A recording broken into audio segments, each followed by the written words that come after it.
Le coronavirus est bien là et il est peut-être là pour rester. Nous devons donc nous rassurer que nous avons des idées à jour pour s'assurer que votre mariage et votre événement restent un jour spécial et mémorable, tout en se rassurant que tous les protocoles et toutes les consignes données pour lutter contre le Covid sont respectées. Je m'appelle Sabine, je suis Wedding Planner à Azriela Bridal et bienvenue sur notre chaîne YouTube.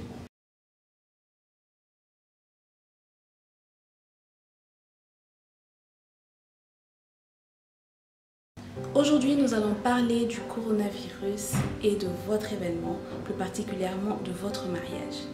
Dans beaucoup de pays, notre nation y compris, les célébrations sont à nouveau permises. Alors, cela ne veut pas dire que le coronavirus est parti, non, il est encore là, mais nous allons devoir faire nos célébrations avec le coronavirus.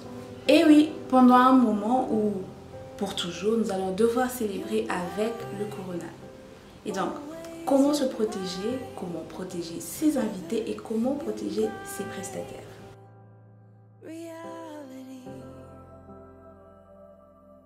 Quand vos prestataires arrivent sur le lieu de cérémonie ou de réception pour commencer la mise en place, assurez-vous d'avoir une procédure de prise de température qui est respectée. Pour chaque prestataire, prenez la température, prenez aussi le temps de l'enregistrer. Il faudrait savoir quel sera son rôle à l'intérieur. Inutile d'avoir beaucoup de monde qui ne fait rien. L'idée, c'est d'avoir moins de monde. Une fois qu'il est entré, rassurez-vous qu'il porte un masque et rassurez-vous qu'il a avec lui un flacon de désinfectant pour toute la journée. Pour que ce ne soit pas entièrement votre responsabilité, ils doivent eux-mêmes adhérer à certaines règles. Mais comme backup, vous pouvez aussi prévoir un panier avec du désinfectant, avec des masques jetables et des gants jetables. Il vous faudra aussi bien vérifier votre liste d'invités. Rassurez-vous qu'ils ne courent pas de grands risques d'infection. Rassurez-vous qu'ils ne sont pas malades, qu'ils n'ont pas de problèmes de santé. Et prêtez aussi attention aux personnes avancées, très avancées en âge. Pour ces personnes-là, je vous conseillerais de leur demander de rester à la maison. D'abord, leur faire comprendre pourquoi est-ce qu'ils ne pourront pas être là. Et deuxièmement, vous pouvez les faire participer ou les inclure en projetant pour eux un live sur la cérémonie et comment est-ce que tout se passe. Vous pouvez les faire participer de cette façon-là.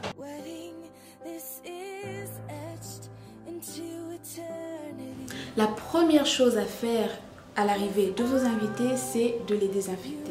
Vous pouvez désigner quelqu'un pour leur offrir du désinfectant ou utiliser un système automatique de safe gates. Si vous en avez les moyens, vous pouvez utiliser un safe gate pour les désinfecter de la tête aux pieds. Le processus de désinfection doit être répétitif. Il doit se faire avant la cérémonie, avant et après chaque repas, et après la cérémonie. Vous aurez peut-être besoin d'un staff additionnel pour la désinfection et le nettoyage des lieux d'aisance ou des toilettes pour qu'à chaque fois que quelqu'un aura utilisé les toilettes soit immédiatement nettoyé et désinfecté. Vous en aurez aussi certainement besoin pour désinfecter et nettoyer les lieux de cérémonie et de réception avant la mise en place ou tout juste après la mise en place. Que va-t-il donc arriver à un invité dont la température est au-delà de 40 degrés? Où va-t-il et que va-t-il faire? Préparer une chambre ou une salle où il sera isolé jusqu'à ce qu'il soit ramené à la maison. L'idée, c'est qu'il ne soit pas mélangé aux autres invités par précaution. Peut-être qu'il n'est pas atteint du corona ou qu'il a une simple fièvre, mais dit-on, mieux vaut prévenir que guérir. Maintenant et désormais, la mise en place de vos invités est différente avec la distanciation sociale. Pour vos cérémonies, je vous conseille d'être créatif. Vous pouvez faire comme c'est à la mode ces derniers temps, de faire des mises en place en spirale tout en respectant les distances recommandées, les distances d'1 mètre. Pour vos réceptions, je vous conseille sur les tables de 10, mettez-y 6 personnes au lieu de 10. Pour des tables de 12, je vous conseille de mettre plutôt 8 personnes par table au lieu de 12. Quand vous faites la mise en place de vos invités, je vous conseille ou je vous rappelle de les placer l'un à côté de l'autre selon leurs affinités ou de les placer sur les tables selon leurs affinités. Il est vrai que, surtout en cette période-ci, on se sentirait plus à l'aise à côté de quelqu'un qu'on connaît plutôt que de quelqu'un qu'on ne connaît pas. Et attention, ce n'est pas parce qu'on fait confiance ou qu'on se sent en confiance avec la personne avec laquelle on est assise que les mesures de sécurité sont supprimées.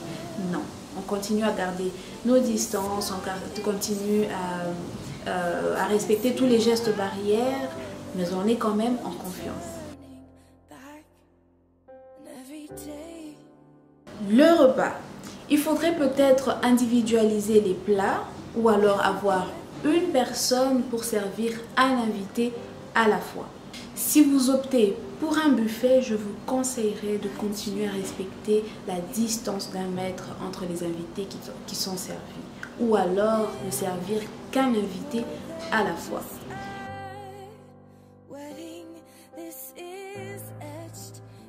C'est de placer le nom de chaque repas devant le chafing dish ou devant le plat dans lequel on va se servir. Ça vous éviterait de poser la question « Ah, mais qu'est-ce que c'est ?» Tout ce que vous avez à faire, c'est simplement de lire ce qui est là-bas. Ah, c'est des haricots, donc je me sers des haricots.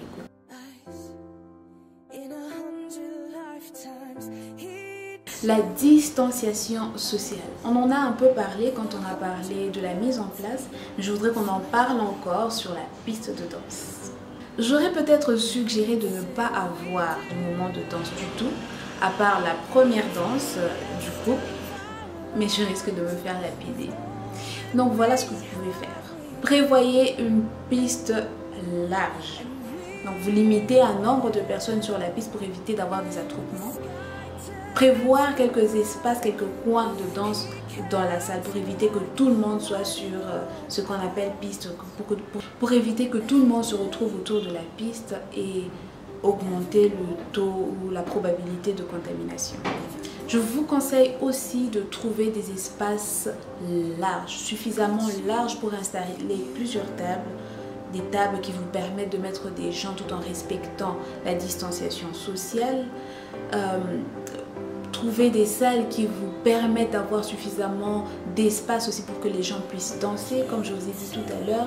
Allez-y mollo avec le nombre de vos invités. C'est vrai que maintenant on peut célébrer, on ne nous a pas dit quel nombre avoir pour nos célébrations, mais ce serait important pour vous, pour votre sécurité, la sécurité de vos invités, d'avoir un nombre réduit.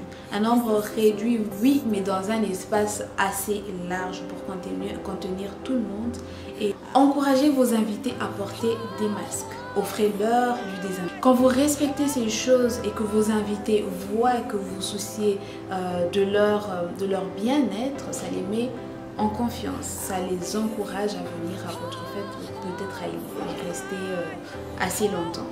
Voilà donc les quelques conseils que j'avais à vous donner sur comment vous pouvez vous protéger vos invités, vos prestataires contre le coronavirus lors d'une réception de mariage ou d'un événement quelconque. Nous allons continuer à chercher des idées, à les partager avec vous pour avoir des événements mémorables tout en respectant les consignes et les protocoles mis en place pour lutter contre le Covid-19. Merci d'avoir suivi cette vidéo. Si vous n'êtes pas encore abonné à notre chaîne, abonnez-vous et n'oubliez pas de cliquer sur la cloche de notification qui est juste à côté du bouton s'abonner afin de ne pas manquer nos prochaines publications. D'ici là, portez-vous bien et que Dieu vous bénisse. Ciao.